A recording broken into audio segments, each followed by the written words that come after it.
Hi, welcome back, everybody. We have got a treat. A friend of the show, Karen Roseberry, popped in. Karen is running for U.S. Senate, so I hope all of you voters and especially all of you women out there will pay close attention to this show.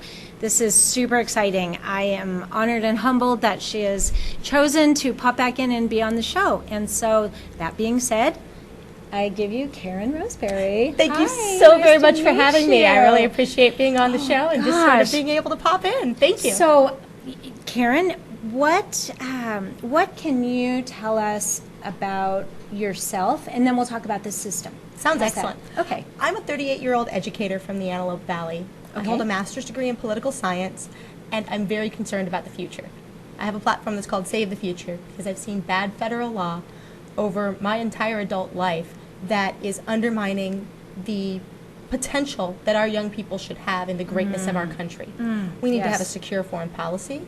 We need to have an accountability in our spending. We have a $19.5 trillion debt that's undermining our economy, undermining our currency. We need to make sure that we rein that spending in so that it's at a constitutional level.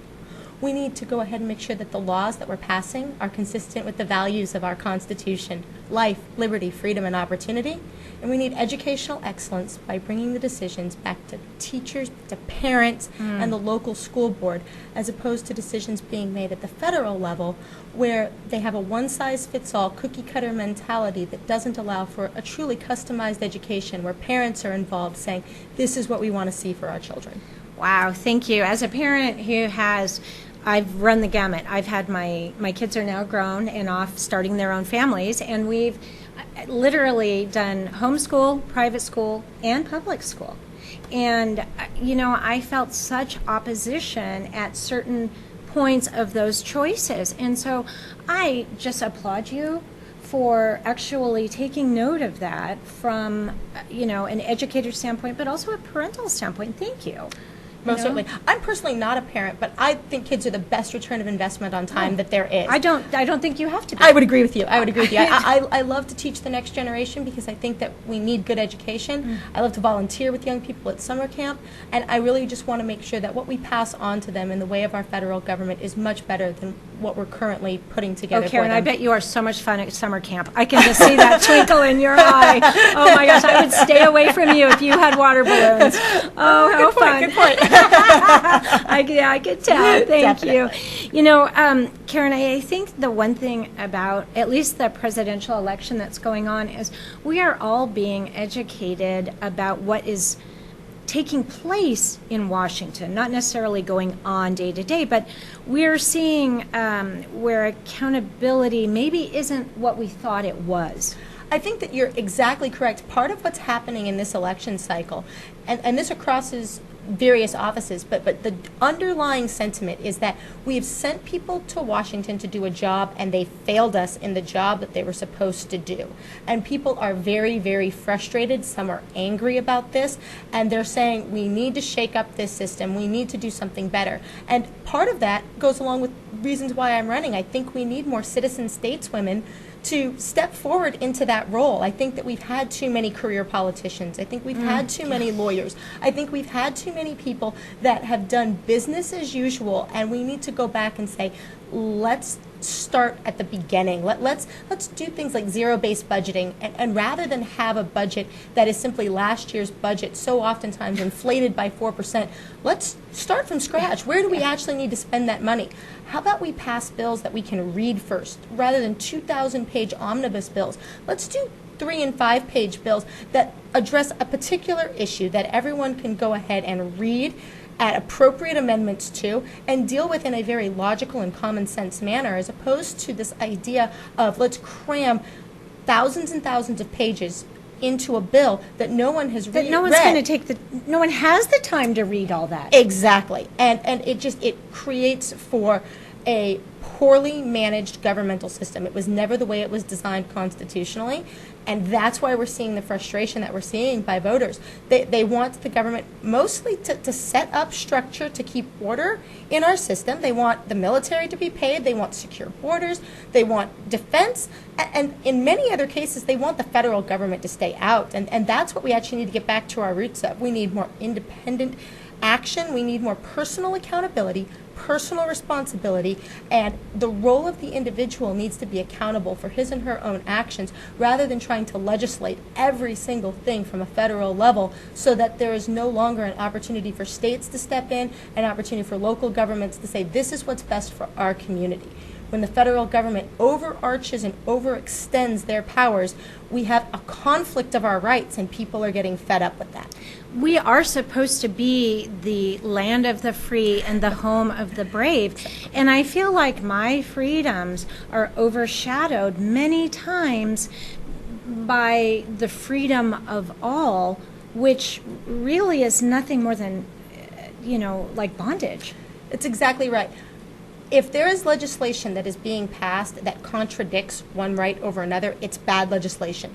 Because we should never be passing legislation where rights are in contradiction with one another. Rights are meant to complement one another, not contradict. So one's right to express their freedoms is perfectly fine when it affects them and only them. When those rights then move into someone else's right to express their freedoms, to walk on a public street, to be able to any one of the list of, especially the Bill of Rights, that's where it needs to stop. When people's conscience can't be exercised, when people's freedom of speech can't be exercised, we now have a system that is broken, and we need to fix it. And we need to make sure that the laws that we're passing complement our rights, do not contradict them.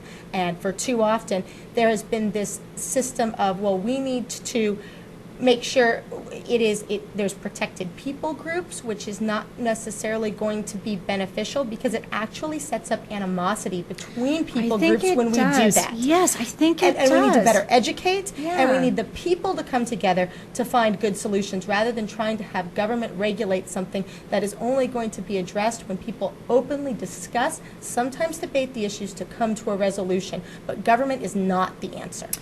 I don't think so. Now, you made the statement of a special people group. The time where I think that might be important would be maybe in the area of mental health. We need to protect groups of people that can't protect themselves. But other than that, I think we all need to pull up our big boy pants and get to work and change and turn things around and not expect our politicians to go to Washington and do it.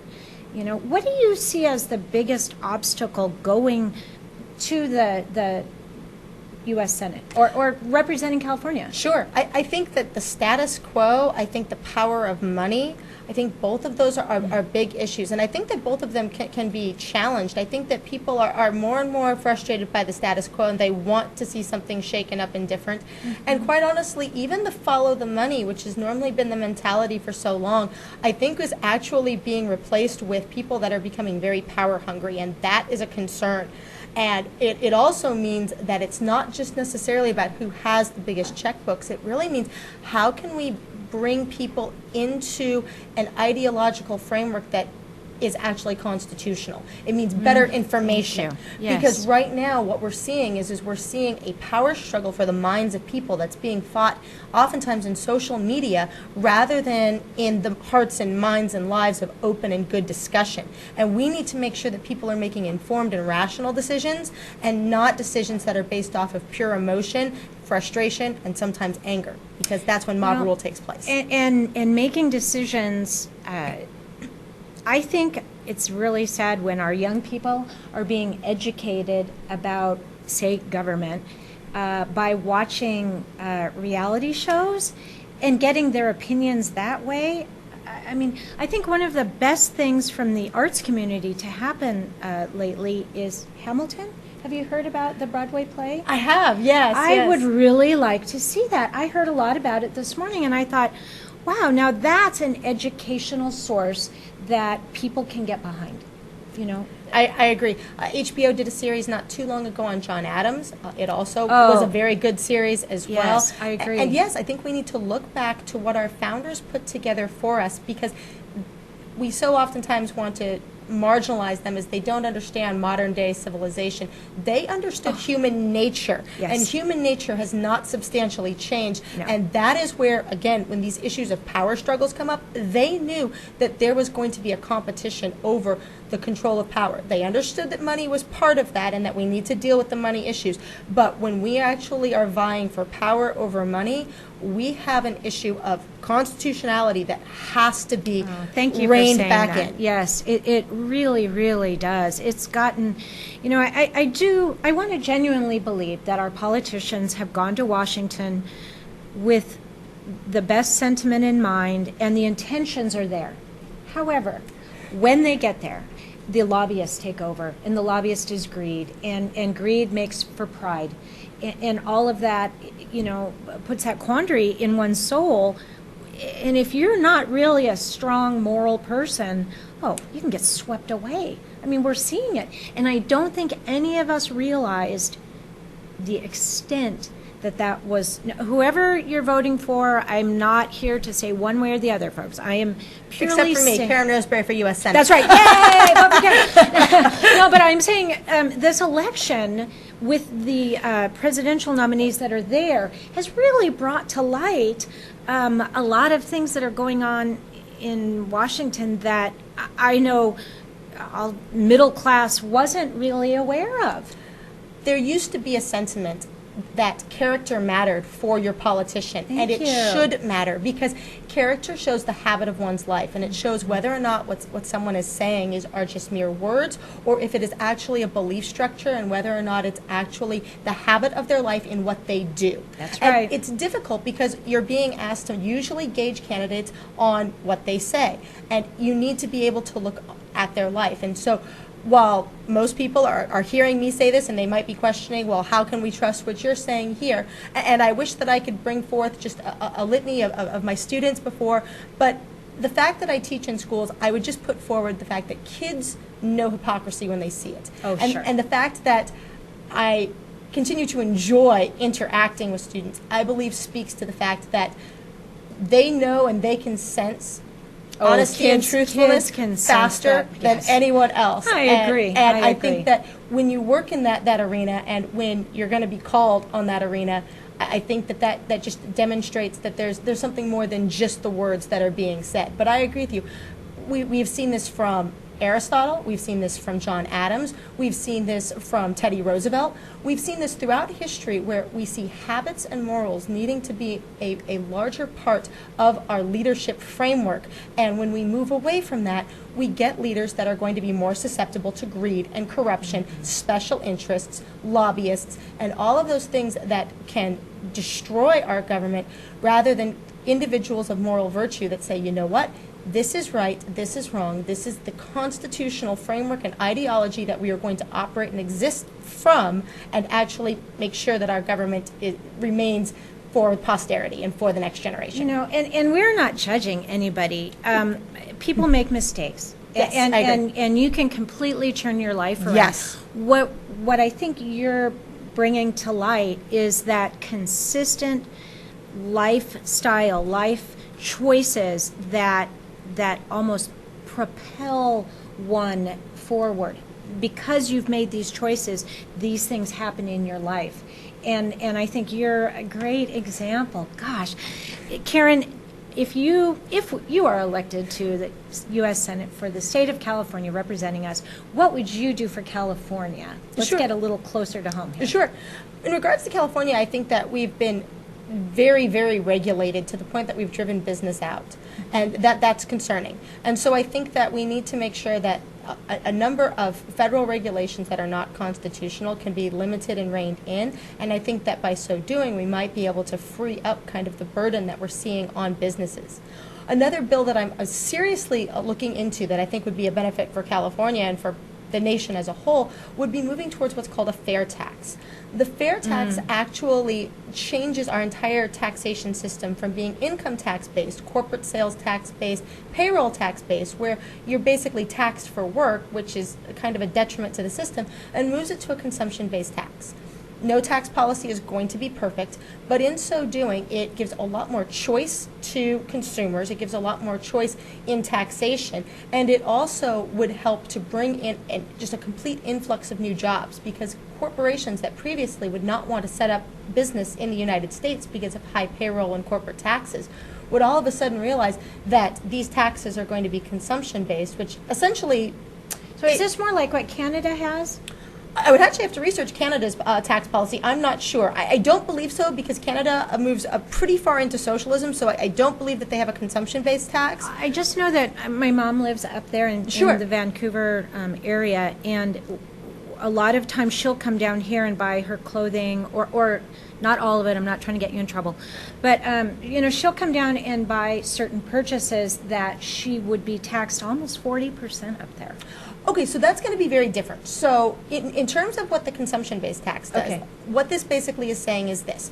Corporations are already passing along their costs to you as a consumer, because they're not going to actually incur that cost. Right. Rather than that cost being paid by the corporation as a payroll tax or as a capital corporate gains tax, a corporate tax, what happens is it becomes an inclusive tax. So, for example, a product that costs $100 would continue to cost $100, because no longer would that business need to actually pay for the corporate sales tax and the payroll tax out of that. But instead of paying those taxes, we as the consumer would actually see a $23 tax off of our receipt. So the purchase price of just the product, if you will, is $77, and then add in the $23 tax that brings it up to $100. But that's, so all it does is it changes basically, it doesn't even really change who pays the tax, because the consumer is still the one that's still paying the tax, because they hand the money over to the corporation and the corporation pays it to the government. It just changes the method that is used to collect those taxes. It seems like it's easier on the corporation to do it that way. It is, but it's also easier on us because we don't.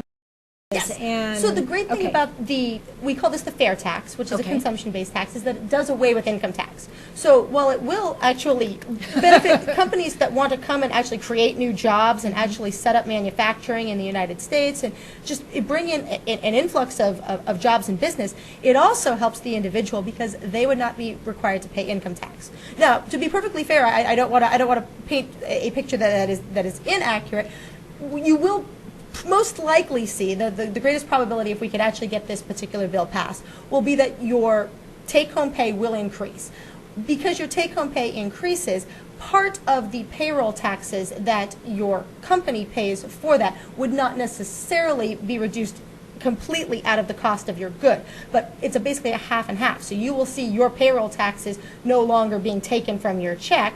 Your company or your place of business, your employer, will no longer have to have those matching funds taken out. So there may be a slight change in the price of some goods and services, but you will be taking home more money that will still be in excess of whatever the cost change is in the good or the service. That would actually stimulate spending. Absolutely it will. Yeah. It completely stimulates spending. It also gives more choice, because we are talking about purchases that are going to be first-time purchases. So if people want to try to save money, especially on taxation, they can buy used goods. They can buy, things that have already been purchased, and the tax bracket or the taxation on that is not going to have this fair tax, because the good has already been taxed once. So a good is only taxed once and only once. We've had this conversation at our house, like, well, wait a minute, haven't we already been taxed on that? And it's been taxed again and again and again, and you kind of feel cheated. Like, wait a minute, especially our retirees. Oh, for sure. Yeah, some of the stuff, they've been taxed so many times, it's ridiculous on things.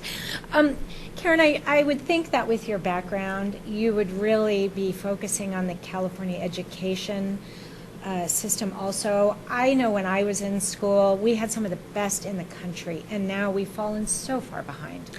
So much of the educational system is because of the federal involvement. Anytime you bring the federal government into something, then organizations and groups that could be better managing the educational system at the state level are pushed out from doing it. Local school boards lose their authority, their ability to be able to make curriculum decisions, to be able to make disciplinary decisions, to be able to make decisions about their teachers, because you have unions, you have federal bureaucracy, you have again layer. exactly. Layer. You have essentially almost a form of coercion by the federal government of if you want these dollars, then you need to do things this way. Sure. And so we don't see education listed in the Constitution. And while I don't believe that we will immediately be able to, if you will, abolish the Department of Education, which is a favorite line, I do think we can significantly limit their power, work to remove them from the system, and eventually see the power go back to the states and the local governments, because that's where it belongs, because the federal government does not belong in education.